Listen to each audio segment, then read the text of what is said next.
Follow these steps to receive and set up your Model 3625 or 3626 combo vending machine. Be sure to have the following tools with you when setting up the machine: a screwdriver or drill with a number 2 Phillips head, a bubble level for leveling the machine, a Vennet wrench leveling tool, a pry bar, a crowbar or large screwdriver and hammer to split and remove the shipping skids, a box cutter or blade to cut open the packaging, and a receptacle tester. Your machine was thoroughly inspected before leaving the factory, and the delivering carrier has accepted responsibility for this machine. Before signing for your machine, be sure to inspect it for any damage that may have occurred during transit. Examine the exterior packaging for visible signs of damage. Take photos of any external damage to packaging before removing it. Unwrap or request the packaging to be removed from the machine to examine all sides to confirm no hidden damage is evident. If any damage is visible, do not sign for the machine. Instead, call the freight company and request an inspection before the driver leaves. Do not allow the truck driver to rush you through the inspection of your equipment. The factory will not accept responsibility for any hidden damage. If no visible damage is evident, and you are satisfied with the condition of your machine, you can sign the delivery acceptance note from the carrier. You can find the keys to your machine in the coin return slot in the lower right area on the front of your machine. Unwrap the keys from the poly bag. Unlock the cabinet door here. One of the first things you should do when opening your door for the first time is to find the back screen protector in the bottom of the cabinet. Unwrap the back screen protector and the 4 securing screws so you can fix it in the back of the machine.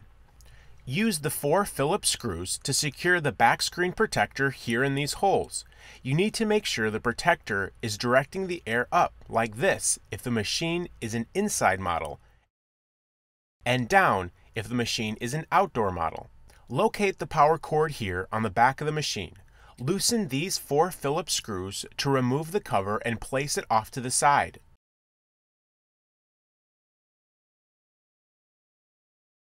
Now take out the power cord. Make sure the power cord is securely and properly plugged into the machine here. During transit, the vibration can cause this to become unplugged. Now place the power cover back on here. The power cord goes out through the cover here. Attach the cord to the back of the machine here before plugging it into the wall. Your machine is shipped on wood skids that need to be removed. Remove 12 Phillips screws, 3 on each corner of the shipping cradle. You can then remove these wooden boards.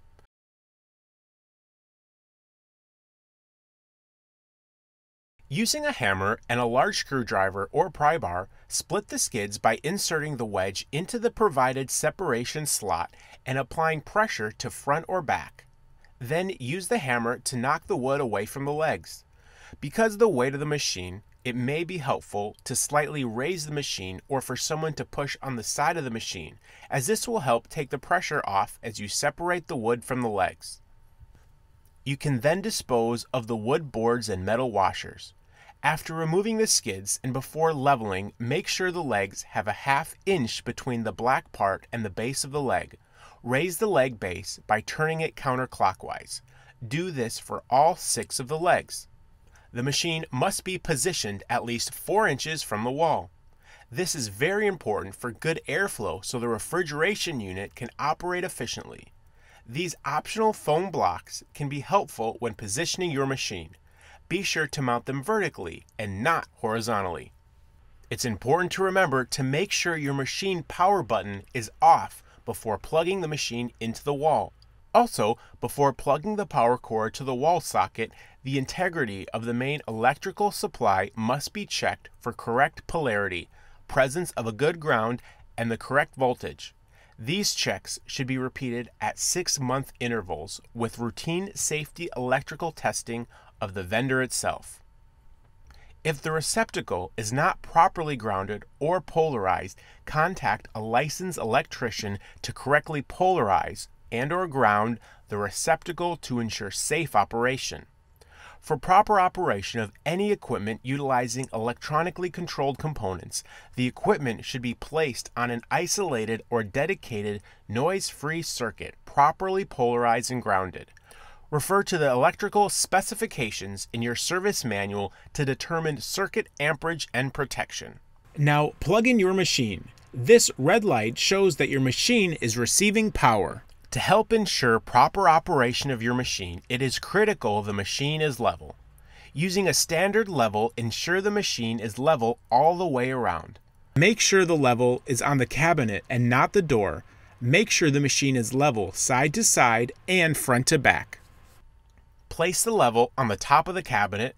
Raise the level until the bubble is in the middle so you know what side to raise or lower. Adjust the machine using an adjustable wrench or this leveling tool. Lower the machine by turning the leg clockwise and raise the machine by turning the leg counterclockwise. We recommend adjusting the machine in small increments and then checking the bubble level. When the machine is level, check to make sure all the legs are touching the ground. In this instance, this leg was adjusted and is holding more weight than the front leg. And on the right side, the front leg was adjusted, so this leg will need to be lowered. This machine is equipped to receive payments through the PayRange app. In order to receive PayRange payments, you will need to set up an account on PayRange's website and activate the machine's device. You can remove the PayRange label from your machine if you choose to not accept PayRange purchases. On the bottom of the cabinet, you will also find a packet with the machine service manual and snap-on leg covers. When attaching the leg covers, move them up so they are touching the top of the legs. In the bottom of the cabinet, you will also find product crowders and product pushers. Now we will set up the coin mechanism and bill validator. Push this black tab to pull out your coin mech. You can use your thumb to release your coin tubes.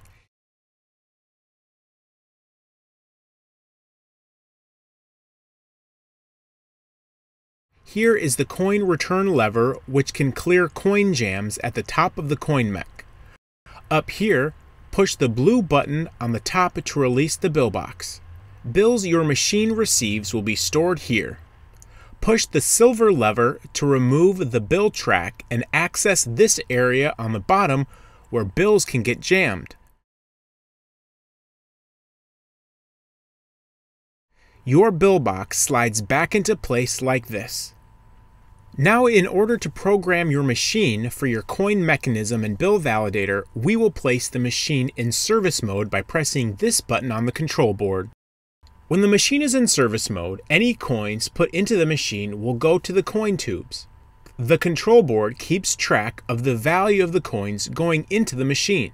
Also, it's important to note that the lights on the bill validator here are not flashing. When the lights on the bill validator are flashing, it means that it is ready to receive a bill. The machine will not take a bill now because there are no coins in the coin tubes, and no change can be given for bills. We will now fill the coin tubes with change. We recommend filling the machine with a roll of pennies, nickels, dimes, quarters, and dollar coins.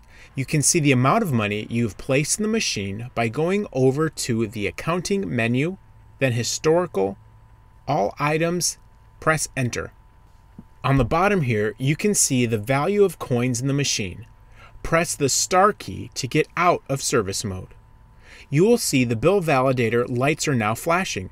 This means there are enough coins in the machine for the machine to take a bill. Putting as many coins as you can into the machine will help your machine be able to take more bills. Your machine is programmed from the factory to take $1 and $5 bills. To accept $10 bills, find the bill validator. Remove the bill box and use a thin tool to press this button so that the bill validator will enter programming mode. Be careful because the bill validator's programming mode does time out. On the front of the machine, insert the $10 bill. The lights on the bill validator will flash 10 times. It should flash 10 times when programming any bill value. Now the bill validator is ready to accept $10 bills, but the control board is not. Place the machine in service mode. Then go to the Options menu, then Cash Options. The password is 2314. Check number 3 to accept $10 bills. Check 4 if you would like to accept $20 bills.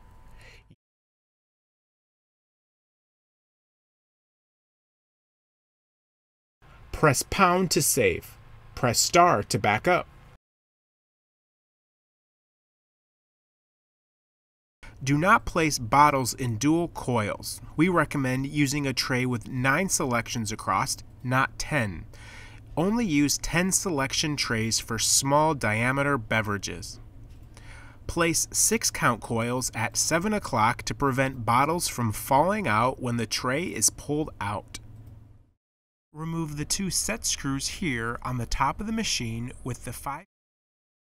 When loading candy, be sure to choose a coil count that suits the product. There must be no interference when inserting the item into the coil. The item should not be too loose and be supported to provide good presentation. Place the coils at 7 o'clock. Load sandwiches standing up. Make sure coils are at 7 o'clock on the left and 5 o'clock on the right.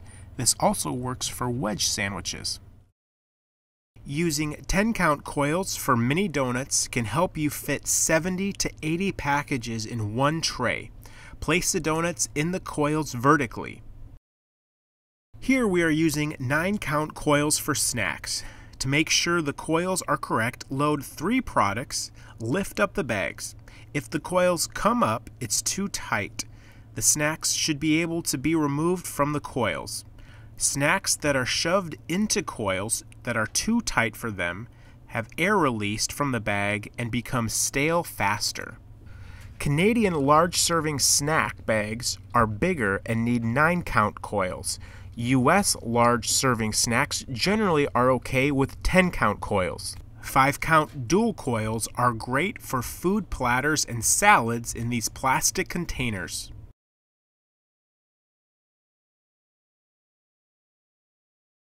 To replace a coil, pop out the gray coupler from the tray. Then twist out the coil from the coupler. The end of the coil needs to be snapped in this position on the coupler. When you place the coil and coupler back on the tray and into the motor, make sure the end of the coil here is in the right vending position. We recommend 5 o'clock for right coils and 7 o'clock for left coils. Place the coil coupler into the motor in the back by pressing it into position. To install a dual motor, begin by removing the wires from the single motors using needle nose pliers. Then lift them off the tray. Place the dual motor on the tray. Reattach the wires. The colored wire, in this case purple, goes here. Use the wire closest to the motor. The pink wire goes on the connector here. This extra wire you won't be using. End coupler back on the tray and into the motor. Make sure the end of the coil here is in the right vending position.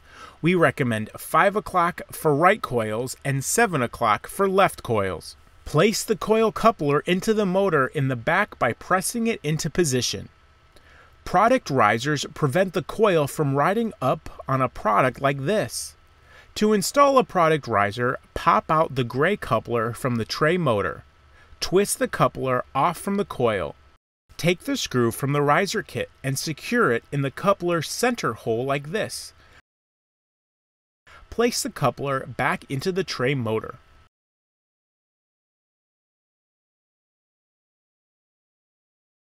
Now put the riser on the screw in the back of the tray and make sure the front of the coil is in place here.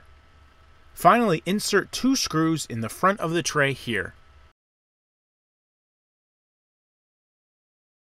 Product pushers aid product ejection from the tray with a single 360-degree rotation. Place the pusher on the end of the coil like this. It will snap into place. For more assistance, contact VendNet Technical Support at 1-800-833-4411 or email service@vendnetusa.com.